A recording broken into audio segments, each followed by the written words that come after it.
Siblings of narcissists, psychopaths or sociopaths, what's your experience? My little brother is a narcissistic, sociopath and psychopath. I come from a culture where the family bond is incredibly important, and no matter how bad your family is, always forgive them, protect them, and take care of them. For 25 years we lived through effing hell because of that piece of shit. It really pained me, but I gave up on him years ago. My mother, however, being a Turkish mom, forgave him countless times, but he only got worse. I knew something was wrong back when we were still kids, but I would still always do my best to be the good brother and role model. I would always protect him and simultaneously get the blame for all his mistakes. My mother was in the hospital giving birth to my oldest sister. We were home alone and he asked me if he could go out and play in front of our house. We have a great park in front of our home and live in a very green area.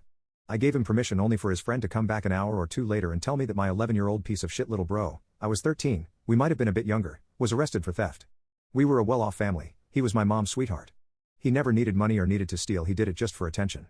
Just because he was upset our sister might take his place. I had to pick him up, and I remember crying out of shame while this motherfucker had a smile from ear to ear.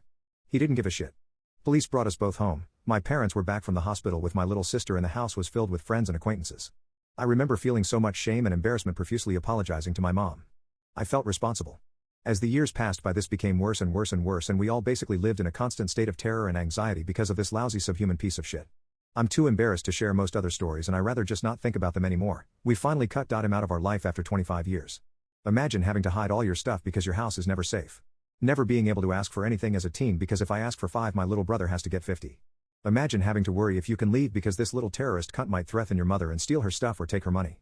For a while he had a really pretty girlfriend. My mom hoped this would help him normalize, and he treated her like she was his property. This one time he was yelling and threatening her, dragging her off the stairs. I heard the commotion, and when I saw it I rushed to them, slapped him on the face and put him in a chokehold, told him if I ever heard him behave like that I'd break his legs. This allowed this poor girl to run off and get out of our house with my little brother yelling how he would end her. He later explained to me how he got angry because she talked back and wouldn't lend him money. At this point he spends €1,500 a night in clubs. When she finally dumped this piece of shit, he called her dad to tell him his daughter was a filthy slut and sent him pictures of her underwear, etc. He then became incredibly depressed, not because he loved her. He always talked about breaking up with her and how she bored him, etc., but because she was his property and how dare she leave him. He owned her. He then took my parents' new car and smashed it into a wall for attention. Just fast enough that it totaled the car, but also slow enough that he came out of the car without a scratch. He had his own car, new BMW, that he also got by manipulating my mom. But he didn't use that, he used my parents' car. He claimed his car had no gas. I checked it and it was effing full. He then emotionally manipulated my mom about how he was suicidal, blaming us for not being more supportive. He used this for months as an excuse for his shitty behavior and intensified daily. The only person he actually feared was me, so I felt this incredible effing burden on me to try and keep him in check. I couldn't leave him alone with my mom. I couldn't move out because I was worried sick he might unalive her one day. I tried to talk with him, but no amount of talking etc. worked. He made 1,000 promises and came up with some lame excuse about how 19 years ago I once hit him, so this was all my fault. I effing hit him because he was about to smash this kid's face in with a effing rock. Or how he was once grounded and had to stay in his room for 2 days so he was psychologically scared.